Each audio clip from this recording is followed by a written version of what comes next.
Ya, selamat pagi. Pada pagi hari ini saya akan mencoba membuat tugas lip-sync ke-7, yaitu membuat menggabungkan antara animasi dan media pembelajaran yang sudah saya siapkan dahulu. Jadi saya menggunakan aplikasi Camtasia. Yang pertama saya buka video opening, kemudian di dalam video opening ini saya masukkan gambar pertama dulu. Oke, ditambah D lagi. Jadi di sini gambarnya kita perkecil dulu ya.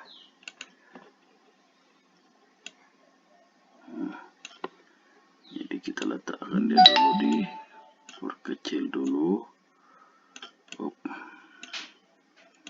Ada sedikit dia biar dia di luar.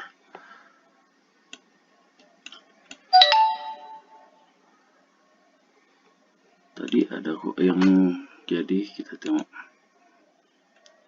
Coba ini kita tambah dulu gambar yang beserta posisi badan satu.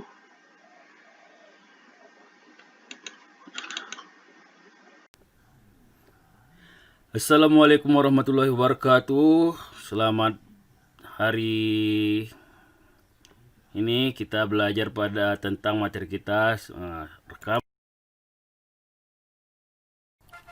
Ya, selamat pagi anak didik kami semuanya, terutama kelas 7.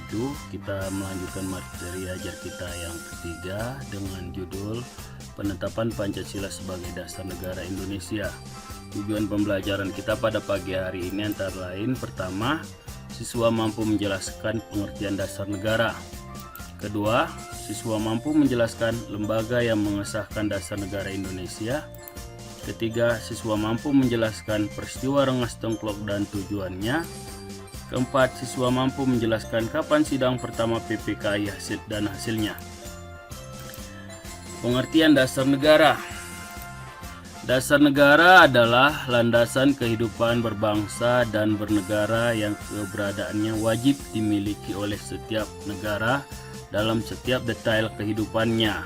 Karena dasar negara itu menjadi pedoman hidup bernegara, mencakup norma bernegara, cita-cita negara, tujuan negara. Jadi di dalam dasar negara ini nanti berisi dengan aturan-aturan. Aturan dalam bermasyarakat, aturan dalam berbangsa, aturan dalam bernegara. Kemudian di dalam dasar negara ini nanti di dalam Pancasila ini diatur nanti cita-citanya, apa yang ingin dicapai oleh negara Indonesia beserta seluruh rakyatnya yang menjadi tujuan terbentuknya negara Indonesia. Proses pembentukan Pancasila sebagai dasar negara itu kita tahu sangat rumit dan panjang, karena Pancasila sudah dikenal oleh nenek moyang bangsa Indonesia dan dilaksanakan pada zaman Kerajaan Majapahit dan Sriwijaya. Ini sudah kita bahas pada pertemuan yang lalu. Karena Majapahit dan Sriwijaya melaksanakan Pancasila, akhirnya Majapahit dan Sriwijaya ini menjadi negara yang menjadi kerajaan yang kuat, yang wilayahnya sampai perbatasan Cina dan dihormati oleh negara-negara asingnya yang asing.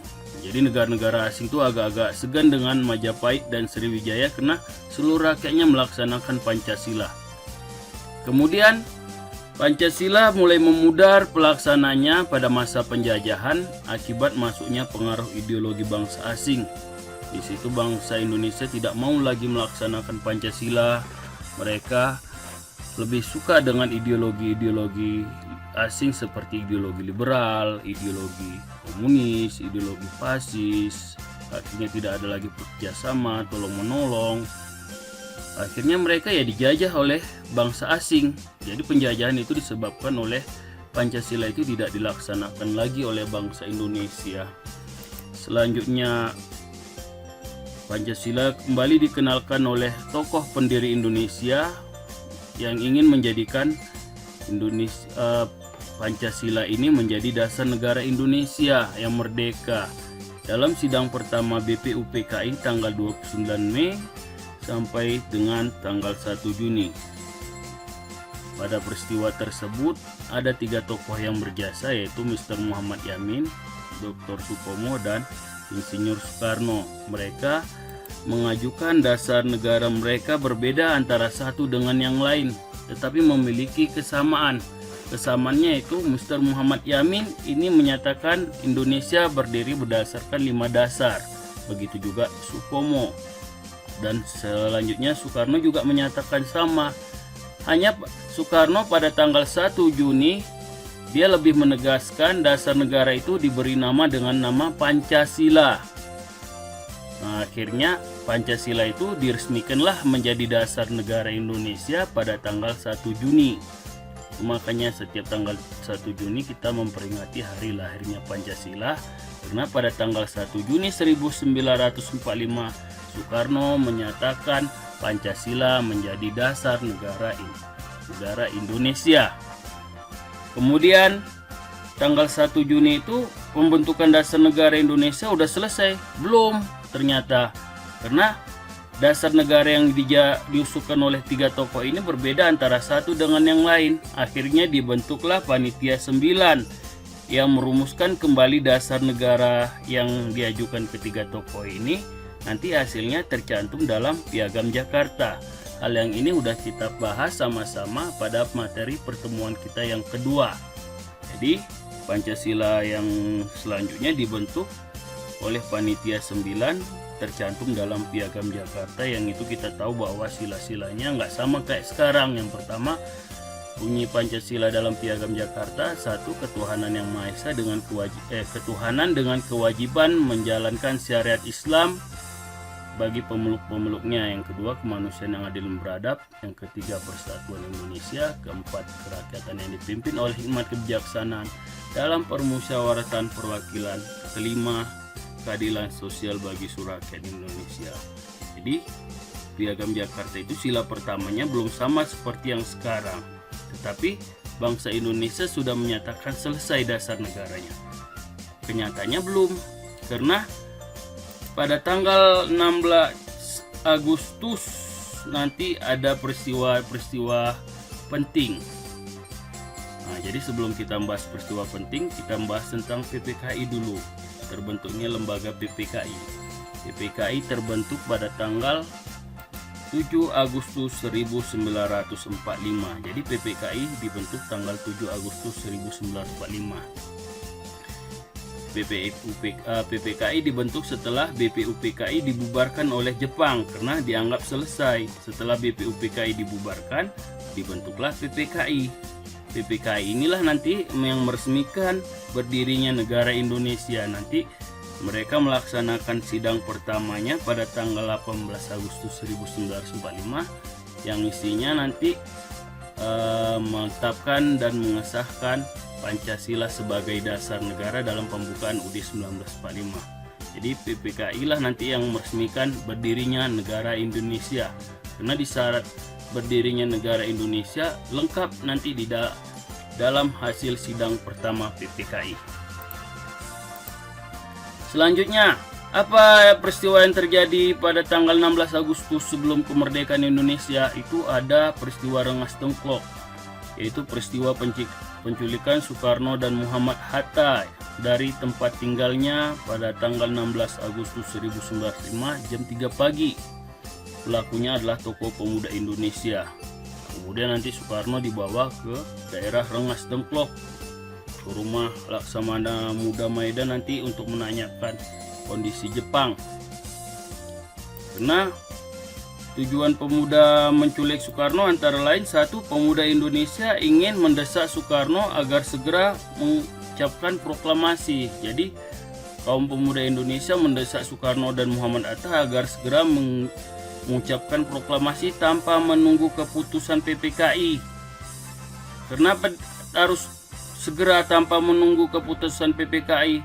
Karena kaum pemuda tahu pada tanggal 14 Agustus itu Jepang sudah menyerah tanpa syarat kepada sekutu. Jadi mulai tanggal 14 Agustus Indonesia sudah terjadi kekosongan kekuasaan. Jadi Jepang nggak ada mempunyai hak di Indonesia. Jadi nggak perlu lagi kita menunggu Jepang mengizinkan kita merdeka. Oleh karena itu kaum pemuda ingin segera mengucapkan proklamasi. Kemudian kaum pemuda ingin menjauhkan kaum tua dari pengaruh Jepang. Jadi setelah kaum tua itu jauh dari Jepang dan mengucapkan proklamasi, kaum pemuda mengharapkan bahwa kemerdekaan Indonesia itu bukan pemberian Jepang. Itu merupakan usaha bangsa Indonesia sendiri. Memang kenyataannya Indonesia merdeka akibat usaha yang dilakukan oleh bangsa Indonesia sendiri dan bukan perjuangan dan bukan dari pemberian bangsa asing. Jadi setelah penculikan tanggal 16 Agustus itu, Soekarno nanti dilepaskan, besoknya mengucapkan proklamasi. Tetapi sebelum terjadi proklamasi, memang terjadi peristiwa penting yang terjadi di Indonesia, antara lain peristiwa Rengas Dengklok. Kemudian pada tanggal 17 Agustus, seorang ofisir Angkatan Laut Jepang, Ratu Langi, itu menjumpai Muhammad Hatta. Dia menyatakan supaya Piagam Jakarta dicoret dari pembukaan Undang-Undang Dasar 1945. Kenapa harus dicoret? Karena di dalam pembukaan di 1945 itu, dasar negara Indonesia itu, sila pertamanya itu yang bunyinya ketuhanan dengan kewajiban menjalankan syariat Islam. Apabila dijadikan dasar negara, nanti golongan Kristen dan Katolik itu akan berdiri keluar Republik Indonesia. Karena kalau kita melaksanakan Pancasila berdasarkan Piagam Jakarta, maka Indonesia itu merupakan negara Islam dan bukan negara nasional. Oleh karena itu, kelompok Kristen dan Katolik itu mengusulkan supaya Piagam Jakarta jangan dimasukkan menjadi dasar negara. Oleh karena itu, Musi Hatta mengajak tokoh-tokoh pendiri Indonesia untuk rapat, dan akhirnya dalam waktu sekejap yang tidak lama itu, hasil rapat Muhammad Hatta dan tokoh-tokoh pendiri Indonesia mencapai kata sepakat untuk menghapus kata kewajiban menjalankan syariat Islam bagi pemeluk-pemeluknya. Dan setelah dicoret, dimasukkan ke dalam pembukaan Undang-Undang Dasar 1945. Kemudian pada tanggal 18 Agustus setelah proklamasi kemerdekaan Indonesia tanggal 17, jadi besoknya tanggal 18, PPKI melaksanakan sidang pertama yang dihadiri oleh 27 orang, yang hasilnya antara lain menetapkan dan mengesahkan pembukaan Undang-Undang Dasar 1945, yang di situ bahannya diambil dari rancangan pembukaan Undang-Undang Dasar yang disusun oleh Panitia 9 dengan berbagai perubahan. Perubahannya itu adalah mengenai sila pertama dasar negara Indonesia yang diduga dapat merusak kesatuan Indonesia, terutama dalam bidang antar agama. Yang kedua, memilih hasil keputusan sidang pertama PPKI tanggal 18 Agustus memilih Insinyur Soekarno dan Muhammad Hatta menjadi presiden dan wakil presiden. Yang ketiga, membentuk Komite Nasional Indonesia Pusat untuk membantu presiden. Jadi pada tanggal 18 Agustus ditetapkanlah Pancasila sebagai dasar negara melalui keputusan yang pertama mengesahkan pembukaan Undang-Undang Dasar 1945. Di situ nanti alinea keempat pembukaan Undang-Undang Dasar 1945 yang bunyinya negara Indonesia dibentuk berdasarkan satu ketuhanan. Oleh karena itu dibentuk berdasarkan ketuhanan yang Maha Esa, kemanusiaan yang adil dan beradab, persatuan Indonesia, kerakyatan yang dipimpin oleh hikmat kebijaksanaan dalam permusyawaratan dan perwakilan, serta keadilan sosial bagi seluruh rakyat Indonesia. Oleh karena itu, mulai tanggal 18 Agustus sahlah Pancasila dijadikan sebagai dasar negara.